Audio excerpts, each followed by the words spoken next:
Diyos maray na udto sa indugabos mga tugang ini ang bangon bareta sa pagkaudto. Ako si Berta de los Martires sa sinuya enot ang mga headlines atod sa kanambot kan Rice Coffee 14 in 1 plus 1.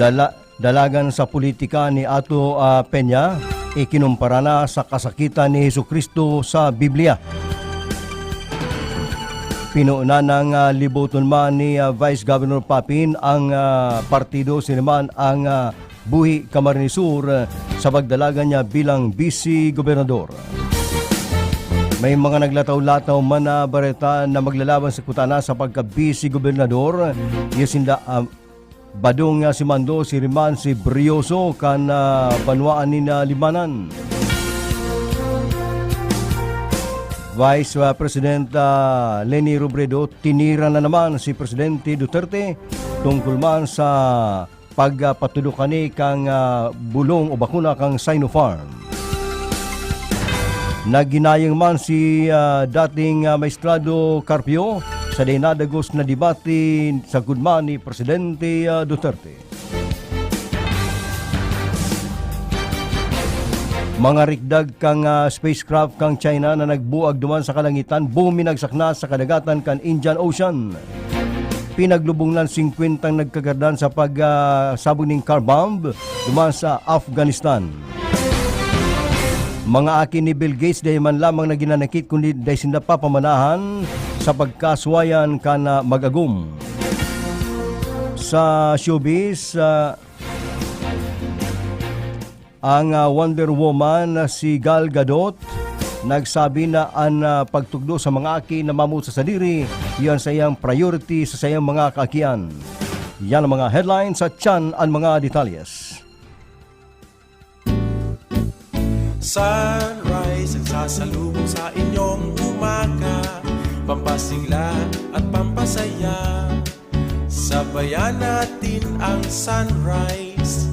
Come on, get up and rise. Rice Coffee para sa kalusugan. Rice Coffee 14 in 1 plus 1. Rice Coffee, purong-puro ang sangkap. Rice Coffee, enjoy ka na, healthy pa.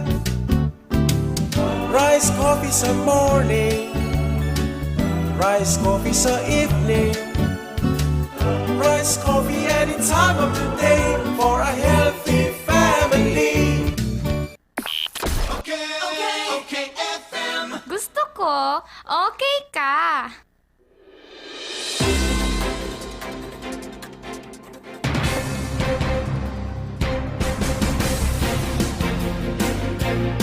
Ngunyan sa detalyes ng mga bareta, inut mo na sa lado lokal Ato Peña sa pagka-Vice Gobernador, iyan kung nahagaron daakan na banwaan. Abo na kuta na kining maglaog pa sa politika na medyo magulo na ang nangyari sa Camarines Sur. Alagad kuta na siya ma-Vice alkalde sa banwaan ng pili. Alagad ngunyan biglang naglataw sa pangaran sa pagka-Vice Gobernador.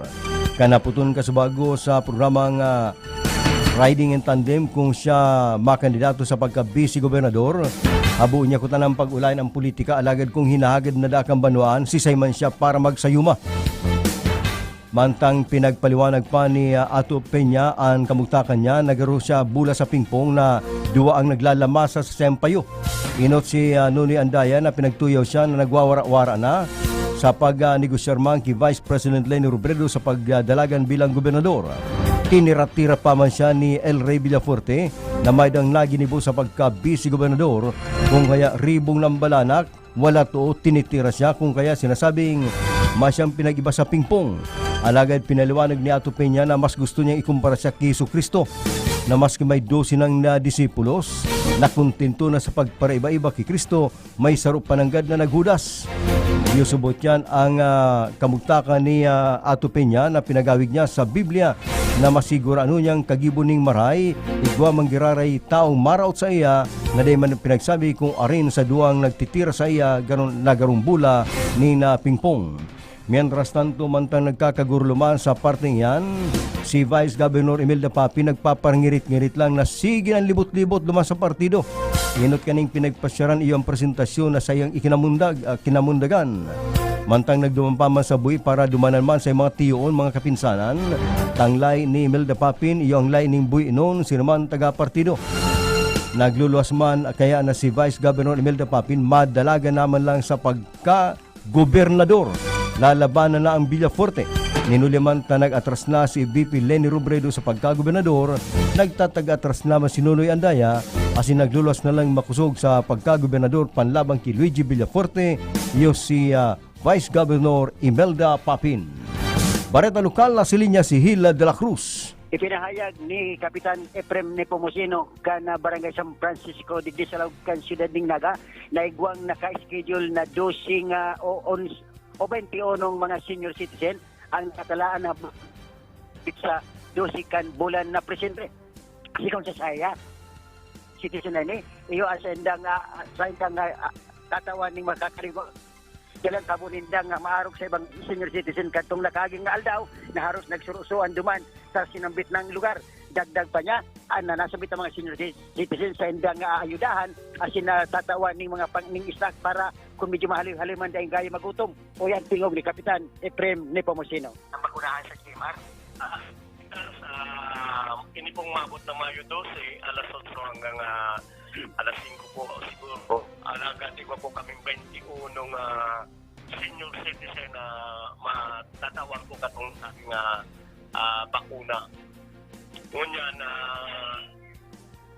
saro po nga rin sabi katong nagka-observa naman na health volunteer ta asin si midwife na tekwan mapatawa namin po ning support na katikit isira to bisa sa cracker o ano man po pwedeng mais na taninda dahil Ayan ang naging tingog ni Kapitan Efrem Nepomuceno. Matatandaan na katong mga nakaagsigong sa saya, kang mga nakaaging bulan kang mag-survey, lalo-lalo na sa mga senior citizen, nakadikit-dikit o kadikit-dikit ang nag-yes sa sambit ng survey, pagkadakul-dakul ning no as mga undecided. Alagad sa ngunyan, intero nang nagkakagrusto ang mga senior citizen na barakunahan dyan sa GMR Coliseum. Dahil na informasyon para sa 97.5 Bangon OK FM, inimang Sil de la Cruz, gusto ko, okay ka. Padagos sa bangon na bareta sa pagkauto Vice President Leni Robredo, padagos ang laban sa pagka-presidente sa Pilipinas sa sinbako sa pagka-gobernador. Iniyaan na pinagsimbag niya sa interview kasabago sa radio station naman sa Metro Manila na sinasabing kadakon na kayong Pilipino ang nagagad na siya magdalagan sa pagka-presidente asin iyon na iniya sinasabi niyang hinagad kang banwan o bagaman hinagad kang destiny.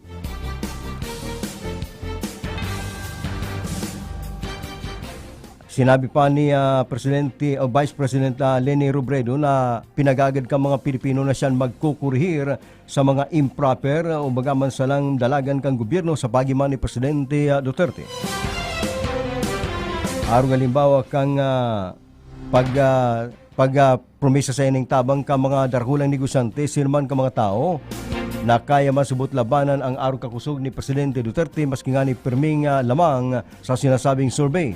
Alagad pag nailin niya subot ang problema ng mga Pilipino nagkukusugan sa imbuot na idagusan sa laban sa pagka-presidente kan Pilipinas. Apo ng tanaw si Darius sa Bikilyo, hali naman sa Metro Manila, Darius sa Plisamin.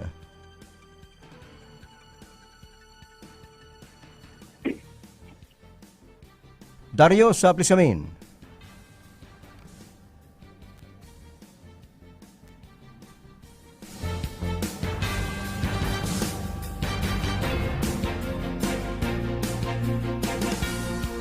Mientras tanto, pinagpapakaritan linya ni Dario sa punantan muna si Carlo Baldosa. Carlo Baldosa, please amin.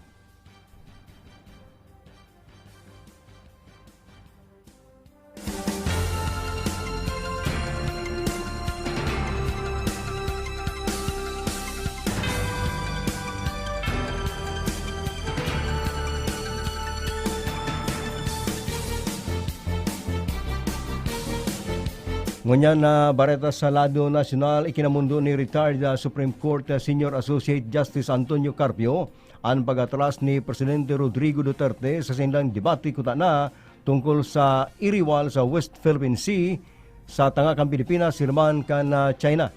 Sinabi ni Carpio na sabi ng debate na kuta na the best opportunity sa ngunyan para maipaliwanag ning gusto an issue sa publiko. Dahil naman subot siya afitado si Carpio sa name-calling na ginigibo sa saya ni Duterte ni Nunita Mayman subot siyang kaulugan sa saya ang sirim na mga patutsada. Apunan na daw si Darius Biquillo. Please amin. Salamat. Nagtuturuang-tuwang niyan ang mga tauhan ng Bureau of Fire Protection sa National Capital Region. Inuli sa nuwang magkasurunugan na pangyayari din kasunod ng sa Metro Manila muna na pagkaunto. Inot na nagpungkaras ang pag-arab-adab din kalayos sa Rong Residential Area sa Maragos Street, Barangay 25, Tondo, Manila. Isinakat na ini sa ikatulong alarmakan na Bureau of Fire Protection, NCR. Bawod sa bihon, kay puha ng magtaunin ayuda ang gabos na Bureau of Fire Protection Station sa enterong Metro Manila para dagos ng buuan ng tubig ang makusog na pag-arab-adab din kalayo. Ang grabing init kang panahon na namatian mo dyan sa Metro Manila ang saro sa nagiging kausa kan pagkatuprod din mga kaharungan. Mientras tanto, habang nagkakasiribot sa sulo sa Tondo, Manila, sa pangkasulo, ang bumilong karas mula alas 11:30 sa San Andres, Bukid, Manila. Grupo pa ng mga kaharungan na hanggang sa ngunyan, kinakakanin na kalayo. Nakataas naman sa kaduwang alarma, kaya nagkakaigwa ng ngunyan pagkakabarangaan mga fire truck and fire protection sa pagpakupsit ng tubig para dagos na ining pondoon. Dagdag na bareta para sa 97.5 OPFM, ang Radyo Balansyado, Darius Biquillo, gusto ko, okay ka.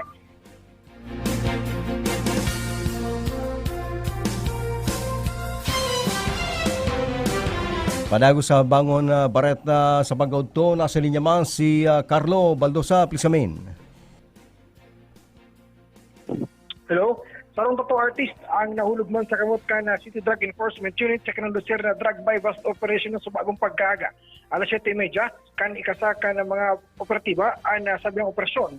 Sa Zone 6 kan the extension consumption pequeña at siyang binasto ang target na si Mario Abitani Barrosa alias Bong, kabali sa data based on illegal drugs kan Naga City Police Office. Ini 39 anyos asin tattoo artist kan nasabi ng lugar. Ang grupo ni Police Lieutenant Charles Emerson Wamil kan Intel, kan PNP, sirigman ang 9th ID, nagkondusir ning operasyon kung saan katawang ligdian PDEA Regional Office 5. Buminagsak din sa kamot kung saan nakabakal ang sarong pusher buyer ng polis, din sarong sa siya shabu sa kantidad na 1,500 pesos o kantidad kanting bang na 0.2 gramos. Ang akusado ang tulos man pinagposasan ka mga operatiba asin pinagpasalarom sa mag-shot asin booking process. Mahampang ini sa kasong paglapas sa Comprehensive Dangerous Drugs Act. Dagdag na impormasyon sa radio lokal para sa 97.5 OK FM. Ini si Carlo Baldosa, gusto ko, okay ka.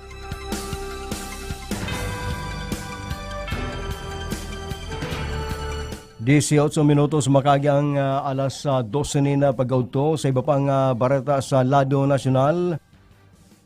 Lado Nacional na may pagkaladong lokal. Tinira na naman kasubago ni Vice President Leni Robredo si Presidente Duterte na napagpapatulog da kanining Sinopharm sarong pagtuya-tuya, pag-ulog-ulog, day pagrespeto sa Food and Drug Administration. Ang Sinopharm vaccine may pasubot ng inapon na emergency use authorization kang FDA. Alagad ini pinagpatulok na kay Presidente Duterte na sarong pagsalungat sa kasuguan kan gobyerno na ang presidente nga ni ang dapat mag-promote kang lay asuman mga reglas. Alagad sinabi man nga ni kan Malacanang na ang Sinopharm pinag-aprobara naman kang World Health Organization malatay napunan kan Malacanang ang Food and Drug Administration na tawanan ng emergency use and authorization ang Sinopharm. Tini nga ni pinag-aprobara na sa kinaban kang World Health Organization. Dapat dahil pag-ugalion ni Presidente Duterte ang pagibong laughing stock ng FDA pati na ibang opisina at siyang Presidente kan Pilipinas.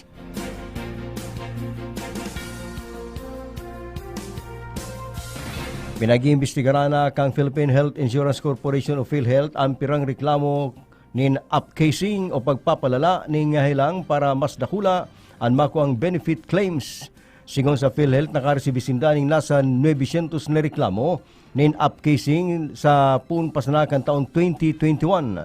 Igwa man sobra sa 2,000 na reklamo ang sindang naresibi kan nakaging taon. Sinabi ni PhilHealth Vice President for Corporate Affairs, Dr. Shirley Domingo, na diskubri sana ang nasabi ng reklamo sa kaytong pinagpoproseso na ang mga claims, inimbestigaran naman ang mga ghost claims kung saan may mga report na ang mga peking hospital confinement. Mayo maning na confine, alagad ng mga ospital nagigibo ng report para makakuha ng kwarta sa PhilHealth. Pinag-ingkaminar kay ni ang mga pasyente na isumbong tulo sa sinaopisina ang anuman na reklamo sa indang maaraman.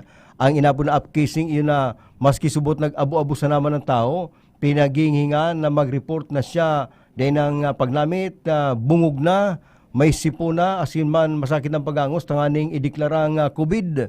Pag nadeklarang COVID, ang titiusin niya lang isubot ang mag-quarantinas, alagad papaipitan man siya kan makukuha ang kwarta sa PhilHealth. Maski subot siya nag-abo-abo sa naman, kinalinturan ng kadikit, alagad pinapadeklarang COVID, kung kaya kadako na may COVID para makasiringil sana sa PhilHealth.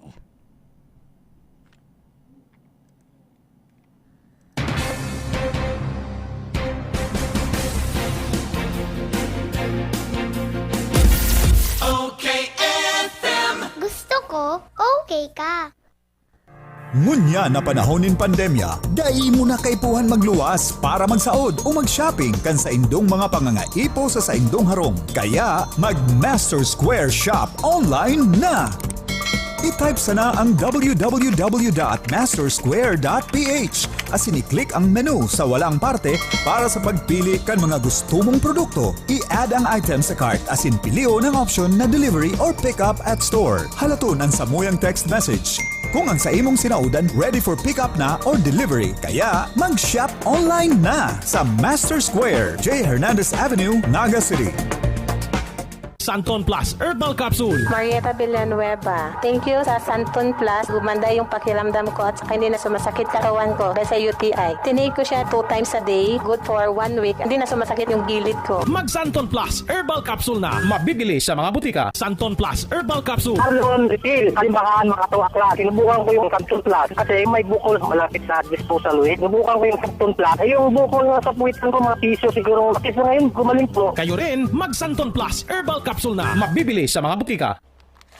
Mula na naman sa Rice Brand, narito ang pinakabago, pinakamagaling, Rice Extreme Herbal Juice. Ang juice na punong-puno ng sustansya. Very affordable pa. 25 na sari-saring prutas at herbal extracts na siniksik sa isang inumin para makatulong magpalakas ng ating katawan. Spirulina, barley grass, buwa mera, aloe vera extract, guyabano, grapeseed, acai berry extract, dragon fruit, mangosteen at iba pang bigating ingredients. 25 fruits and herbs lahat-lahat ang laman ng Rice Extreme Herbal Juice. Kaya kung magjujuice ka rin lang naman, dito ka na sa Rice Extreme Herbal Juice. Tamang-tama ang lasa. Kitang-kita ang bisa. Rice Extreme Herbal Juice. Subukan na. Mabibili sa mga butika, pharmacy at drugstore sa inyong lugar. Okay, FM. Gusto ko, okay ka. Aksyon Parega sa OKFM.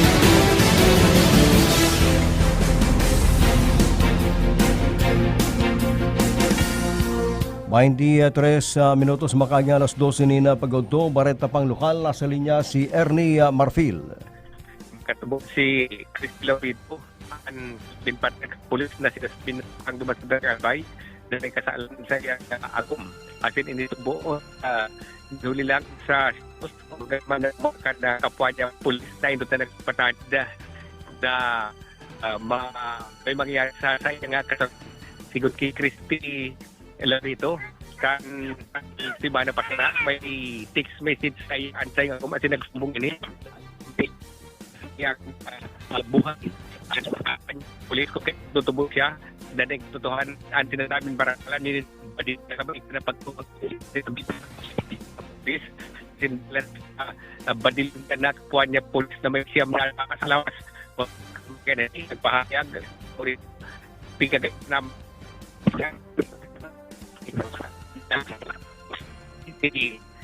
duwe tuwalya ang pulit na nagantanga na magkasiripo siya sa mga wit kasi laban sa korte nagtutupot sa rito kasi na igwang prima pasti ebidensya sa mga pigwan na ebidensya asin na dokumento kontra sa sinasabing mga pulis na yung mangyari ang kagibubuot sa paggadan kan sa iyang live-in support ako sir, gusto ko okay ka.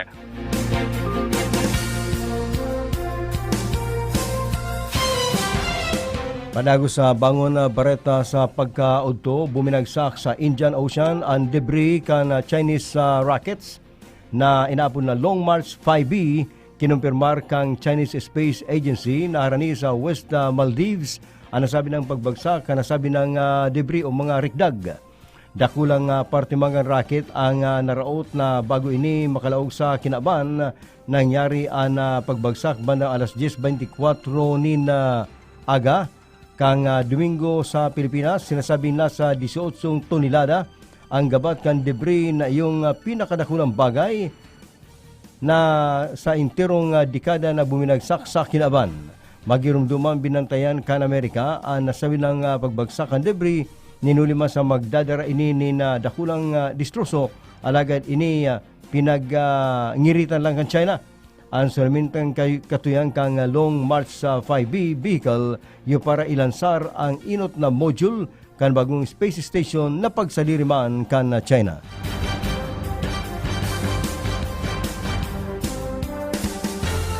Mayong magiging epekto ang pagsusuwayan kan magagawang na bill si Herman Melinda Gates sa mana kan sila mga aki.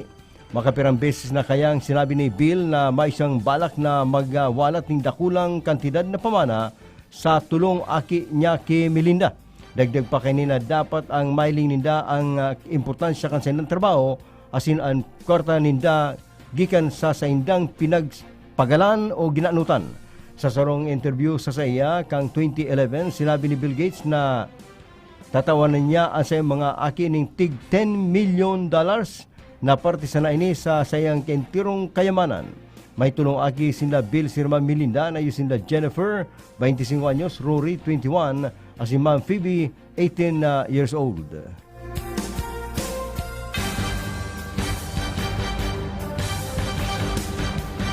Nailubong na ang haros 50 nagkagardaan na mga kaakian, mga estudyante sa pagsabog sa secondary school duman sa Kabul, Afghanistan. Tinaon kaya ng pagsabog mantang parluaso na sa classroom ang mga kakian sa Daset-i-Barche, Kabul, Afghanistan. Ang sabing lugar, parati ang target ka mga Sunni Islamist militants. Bagaman mayong grupong uminako sa pagsabog, pinagbabaso man kang gobyerno ninda ang grupong Taliban ang nangyaring pag-atake sa mga kakian na mga inosente, alagad iyo ang nagkagardan as naman nagka-irirido. Paretang showbiz ang Wonder Woman na si Gal Gadot na nagkaigwaning mensahe sa Mother's Day. Ang sa mensahe yun na sabihan ang sa mga aki. Tasya bado sa katulong aki, igusaning doang aki na sinda Alma, 9 years old, sirma si Maya, 3 years old. Alagad ang sa ipang pinagbabados na tutukduan niya sa mga aki bilang sarong ina na dapat makano ng mga aki na mamot sa indang sadiri. Tapag ang akid tataong mamot sa diri, ini nagiging makusog ang personalidad, nagiging mga Wonder Woman o may panlaban, maging sa dunong sirman pisikal, ninulit ay naisip ninda na marahay as imbistado ninda ang sa indang sa diri. Ultimo sa kantong putikon, pinagirumdum kasulmakang kantong putikon ang Mother's Day o bagaman kaldawan kamangina sa enterong kinaaban. Sigon sa mga newsmakers sa kantong putikon, ang mga ina pwedeng ikumpara kay Maria na dapat tawanan daing katapusan na pagkamot asin paggalang. Hinuli kay ni, tinuyaw kang kantong putikon ang mga aki na nagiging parasuag, sutil asin day tataong magrumdum kan sakripisyo kan sa indang ina na kung minsan ini tinutumang ninda pag day natataon ng kwarta, ang dapat na kaya na sa mga taong yan, iyo ang kastiguhon, taday tataw magrumdum kan sa indang ina na iyo nagsakripisyo sa indang buhay. Yan ang mga preskong bareta sa bangon na bareta sa pagkaudto na kaibanan sa luwas sinda Darius Biquillo kan Metro Manila, Hil de la Cruz, Carlo Baldosa, sirma si Ernie Marfil, yun sa indong para bareta, Berta de los Martires. Okay, FM. Gusto ko, okay ka. Sunrise, nagsasalubong sa inyong umaga. umaga, pampasigla at pampasaya. Sabayan natin ang sunrise. Come on, get up and rise. Rise Coffee para sa kalusugan. Rise Coffee, 14 in 1 plus 1. Rise Coffee, purong-puro ang sangkap. Rise Coffee, enjoy ka na, healthy pa. Rise Coffee sa morning, Rise Coffee sa evening, Rise Coffee any time of the day for a healthy family. Okay FM. Gusto ko, okay ka. Ano ba yung mga bakot-bakot mo? Nagsaud ako pa din yung mga gamit sa negosyo kong bakery. Kaya lang, abang pagal maghanap. Uya baga ang Junction Multi-Trade. Kompleto digdi sa mga